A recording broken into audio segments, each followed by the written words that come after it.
Sa pangalawang pagkakataon mga pare ko ay nakapasok muli sa semis ang Barangay Ginebra. Ang tanong ay magawa kaya ulit nilang makapasok ngayon sa finals at ang malaking katanungan ng marami ay makakuha na kaya ng mga to ang championship title ngayong conference na to sa Commissioner's Cup gamit yung healthy roster na to ni Coach Tim Cone.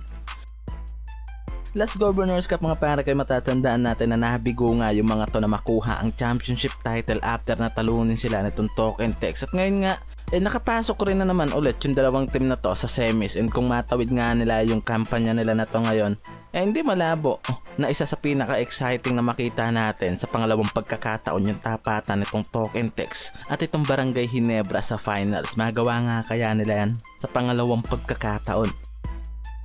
At ngayon nga na napalakas pa nila yung booster nila, lalong tumataas pa yung chance ng mga to na magdomina sa semis. Ang problema nga lang ay makakatapat nila dyan itong top 1 team sa bracket na Northport Batang Pier. So talagang mabibigyan nga ng mabigat na laban ng Ginebra sa mangyayaring semifinals na to kontra dito sa team na to. Pero kung pag-uusapan natin mga pare ko yung roster na nabuo ngayon itong Jeans mula sa nakuha nilang si Troy Rosario na forward nila at mga players na nakabalik na sa lineup tulad nitong si Jamie Malonzo at Jeremiah Gray. Masasabi nga raw ngayon na very healthy na yung buong lineup na to ng Jeans. Mula sa shooting guard nila tulad nga nitong si Jeremiah Gray na sa pagpasok ng semis pwede nang gamitin itong si Coach Tim Cone. Laking bagay din mga pare ko yung pwedeng maging impact ng shooting nito, di ba? At itong si Jamie Malonzo na medyo natagalan din yung pagbabalik sa lineup but after nga na makabalik ito ay maganda yung naging impact agad na binigay nito.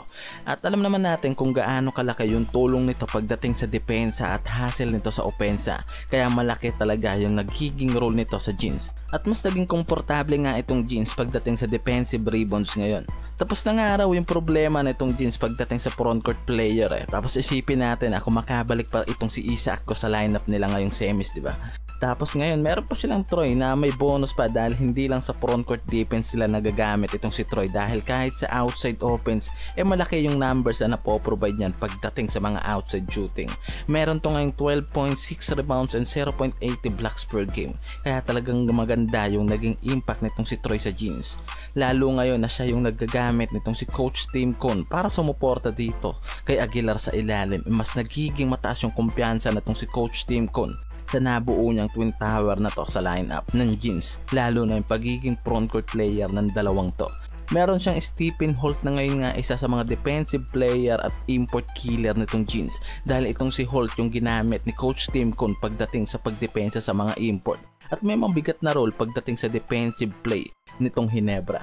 Isang araw itong si Holt sa may mabigat na role dito ngayon sa Jeans lalo na yung pagiging defensive na kailangan maging consistent nga ito lalo na ngayon sa semis.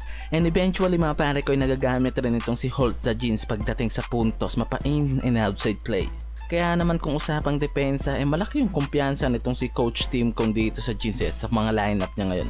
Isa naman talaga yung depensa sa priority ng Jeans pagdating sa game dahil naniniwala itong si Coach Tim na malaking bagay ang depensa para manalo sa game at yan yung isa sa malaking bagay kung bakit nakakaabot itong Jeans ngayon sa semis hanggang sa finals dahil mataas yung defensive play na ginagawa ng mga to. Isa pa mga pare ko itong si Maverick even na hindi nga ganun ka-consistent yung numbers na binibigay nito every game sa Jeans at mababa rin yung defensive skill na meron dito sa player na to. Sa oras naman na pumutok nga raw ito talagang malaki yung pakinabang na binibigay na numbers niyan mula sa opensa kaya malaki pa rin yung role at gampanan nito sa lineup. Sila Thompson at RJ yung isa sa mga main guy nitong Jeans pagdating sa pag-handle ng bola at paggawa ng mga play and also yung versatile at flexibility ng mga to sa pagiging point guard. And kita natin kayang-kayang pagsabayan ni Coach Tim Cone yung dalawang point guard na to sa iisang game. Dahil itong si Thompson nagagamit rin pagdating sa defensive rebounds, hustle play. At syempre yung pagiging elite scorer nitong si Thompson, yan yung malaking bagay na nakukuha ng Jeans dito sa point guard na to. Hindi lang yun mga pare ko dahil alam naman natin na kahit sa mga clutch play game nagagamit ng Ginebra itong si Thompson. Kaya naman alam natin na isa sa pinagkakatiwalaan at mga favorite player nitong si Coach Tim Cone itong si Thompson. Itong si RJ alam natin na sobrang laki ng impact as a point guard ng Jeans yung nabibigay nito every game. Talagang sobrang ganda ng ginagawa nitong transitioning at ball movement lalo na yung mga pick and roll plays nito mula kala Japet Aguilar at Brownlee sa ilalim. Nag-average ngayon itong si RJ ng 13 points and 3 assists per game. Unang salang nito sa Jeans umabot agad dito sa finals, and ngayon nga sa pangalawang pagkakataon nakapasok ulit ito sa semis sa pangalawang taon niya dito sa PBA. Hindi malabo nga raw na isa ito si RJ sa mga most improved rookie dito sa PBA. At itong si Justin Noipy mga pare ko ay tulad ng tropang Giga, isa rin itong Jeans na hindi kumuha ng panibagong import sa kampanya nila sa Commissioner's Cup dahil sa laki ng tiwala na binibigay nga ng Jeans dito kay Brownlee, and bas pinili ng mga to ng isang underheight import. Pero hindi sila nagsisi sa bagay na yan dahil even na naglalakihan yung mga import ngayon sa Commissioner's Cup nagawa pa rin itong si Brownlee na magdomina sa Jeans. At ngayon nga hindi sila bigo sa bagay na yan dahil ngayon nakapasok ulit sila sa semis dahil dito kay Brownlee. Alam natin kung gaano kalaki yung impact na binibigay nitong si Brownlee, and di natin maitatanggi na isa yan sa dahilan talaga kung bakit patuloy ang pagganda ng run nitong Jeans at nagagawa ng mga to na pumasok sa finals dahil mataas yung kalidad ng import na to. Lalo na yung numbers na ginagawa nito sa Jeans, isa to sa mga import na kayang mag-produce ng average 35 points per game. Kaya malaki pa rin nga yung assurance ng Jeans na sa pagpasok ng semis game itong si Brownlee yung magbigay pa ng mas matinding kampanya dito sa kanila. At yung ibang mga players na di natin nabanggit pero alam natin yung mga impact na binibigay ng mga yan, lalo na yung bigat ng mga roles na yan.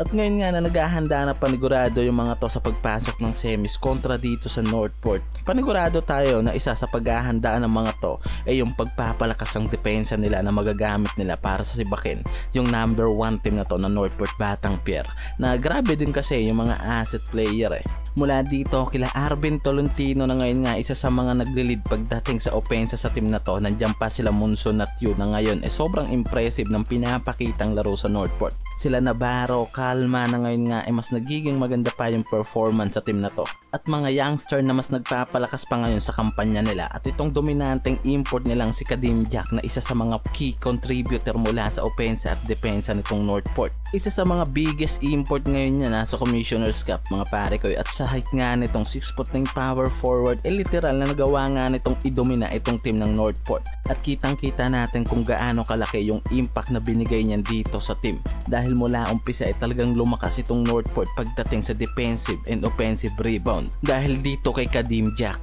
Kaya hindi rin nakakapagtaka mga pare ko kung bakit sila yung nasa top team sa bracket, diba? At talagang kung magkamali nga raw itong Jeans talagang kaya silang ilaglag nitong Northport sa semis game na mangyayari. Kaya talagang kailangan ding mag-ingat nitong Jeans sa team na to dahil paniguradong meron din silang tulog dito, lalo na sa mga asset at key player ngayon nitong Northport na patuloy ang pagdodomina sa team.